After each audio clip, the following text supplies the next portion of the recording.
Welcome to The Author Show, where we present new authors and books. From fiction to self-help and everything in between, you'll find it all here. To watch the TV version of our program, visit authorswebtv.com. That's authorswebtv.com. And now, let the show begin.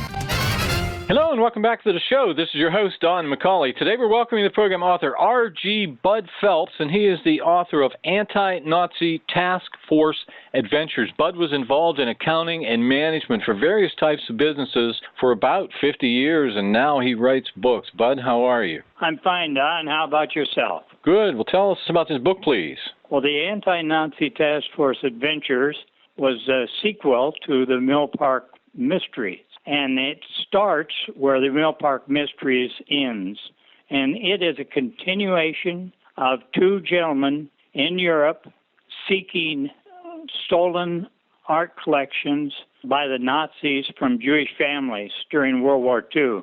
And they were challenged by the neo-Nazis of today when they were making this attempt to recover this art. Basically, that's the story. That's the premise of the story. Now, who did you write your book for specifically? I wrote my book for three basic groups of people. People in their 70s and 80s that had direct experience either from family or friends during World War II. And then I wrote it for people in their 30s to 50s who heard of these adventures from their parents and had an interest in World War II and a sympathy for people that were persecuted during that war. And then the third group is the juniors and seniors in high school that are actually studying World War II, and they're hearing about these adventures of people seeking art that was stolen. Fortunately, there's been two movies out recently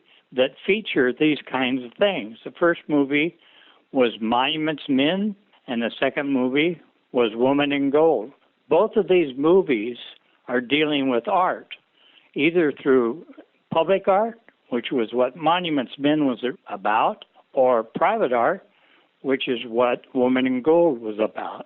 Woman in Gold actually was about a true portrait of a lady who was a Jewish lady named Adele Bauer. And they created a movie called Woman in Gold, and it was very timely because it goes into the same adventures that I'm writing about. So fortunately, I have two movies that are currently being shown that are about the same subject matter as my book. Now, if you had to choose, what would you say is the most important idea you're sharing in your book that's really going to be interesting to the readers? I think that the most important idea that I'll be sharing is how the Jewish community was persecuted during World War II and how they were so mistreated by the Nazis confiscating their art, their treasures, or even their lives. And I think people have a tendency to forget. That's why I feel that we should remember. We should remember this persecution so we can avoid it happening in the future to other generations.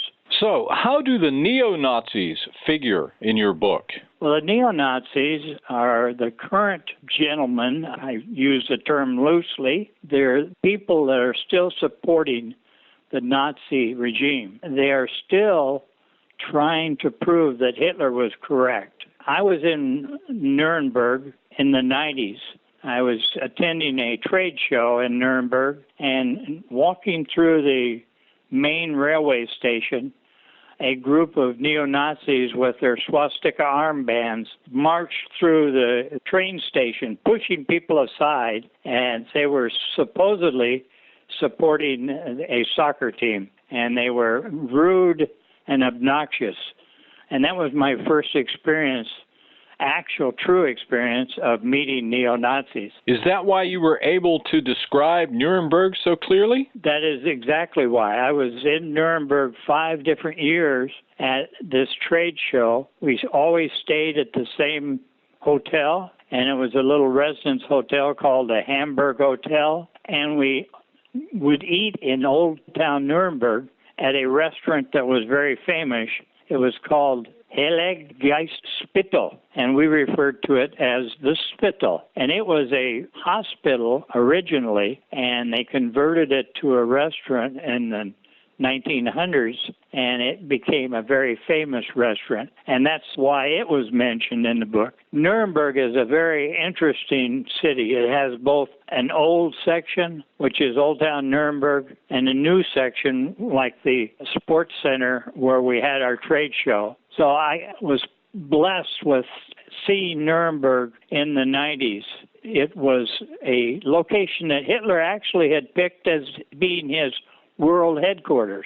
And interestingly enough, just beyond the Messe Center, where the trade show was Hitler's parade ground, where he spoke and declared that Nuremberg would be the world's capital. And it was very interesting to be able to see that. And some of those thoughts were still in my mind when I wrote the first book, Mill Park Mystery. And I wanted to express it more by this sequel, The Anti-Nazi Task Force Adventures. This book was very extensive, and my research on the actual art was very extensive. I wanted to make sure that everything that I used was historically factual, that people could read about this art and actually see pictures of it if they wanted to. If you have been in a situation where you have an experience that you can share,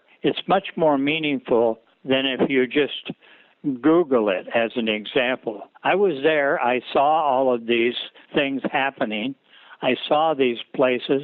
I went to different art museums while I was there. I didn't realize at the time that I would be using it in a book, but fantastically it worked out real well. Is that why you seem to know Würzburg so well? Würzburg is an interesting city. I visited Würzburg because I had a distributor, a German distributor, that sold my product, and his warehouse and office was in Würzburg. So I visited the city to visit his office and to talk to him about our product. Interestingly enough, I went to the government house, they call it, and it showed a diorama of Würzburg that had been flattened, totally destroyed during World War II, and rebuilt in exactly the same replica that it was originally. Very interesting city, right along the river. And the German distributor that I was interviewing in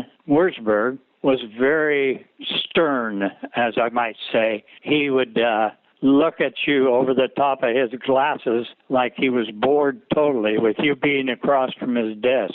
I use a pseudonym for him in the book, and he ends up a Nazi. It was just a play on his treatment that he could have been what I would think as a Nazi during World War II. Why did you select Munich as one of your project cities? Well, I was reading a newspaper article about finding a trove of private art in Munich. And the gentleman that had this trove of art was a grandson of an art dealer that specifically was looking for art for the Nazis during World War II. And when his art was found, it came to light that much of it was related to Jewish families, owned by Jewish families, and it was stolen during World War II. This newspaper article came out in 2012, and it showed this trove of art consisting of art from Matisse, Dix, Lieberman, Gustav Klimt, who was the artist for Lady in Gold, and it listed not only the artists, but the actual art that was confiscated by the authorities from this dealer. The dealer's name was Cornelius Gerlit, and he was the grandson of Hildebrand Gerlit, who was the collector of stolen art for the Nazis. A very interesting man. Anyway, this is why I thought it was so important. Here I'm blessed with reading about stolen art that will fit right into my story. Not only will it fit, it'll be the actual art that was stolen, the actual artist. And it will even relate to some of the families, such as the lady in gold. That was tied right to the Bauer family and was eventually a court case in the United States to get authority to recover this art from a museum in Austria. Very interesting story that I felt fit so well in the book. In your opinion, who should buy your book? Well, like I said earlier, Don, I think that the young people of today, the junior, senior high schools that are studying World War II, they have no idea what was happening to these Jewish families. I think they should be aware of this because there is people out there that don't believe the Holocaust ever happened. And then that same group that I was telling you before, the 40 and 50-year-olds that heard their family talking about World War II, or the 70 and 80-year-olds like myself that actually lived during the World War II period. So there's three distinct groups that I think would enjoy and actually get something out of this book historically. Well, time is getting very short, so the most important question, where can readers find you and your book? Readers can find my book at Amazon, or they can go to my own website, which is www.budsbooks.com.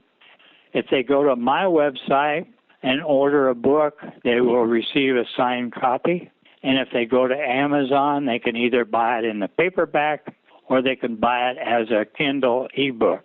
Well, this has been just great. Our guest today has been R.G. Bud Phelps, and he is the author of Anti-Nazi Task Force Adventures. Bud, thanks very much for being with us today. Yes, Don. Thank you for having me. This is Don McCauley wrapping up another edition of The Author Show. Please share this interview with your family and your friends so that they too may have the opportunity to discover our guest and his work. And why not spread the word on social media? We look forward to you joining us next time for another great book and another great author on The Author Show. Thanks for listening to The Author Show. To contact us, call toll-free 1-877-955-8800. That's 877-955-8800. Or visit theauthorshow.com. That's theauthorshow.com. Tune in next time to another great author on The Author Show.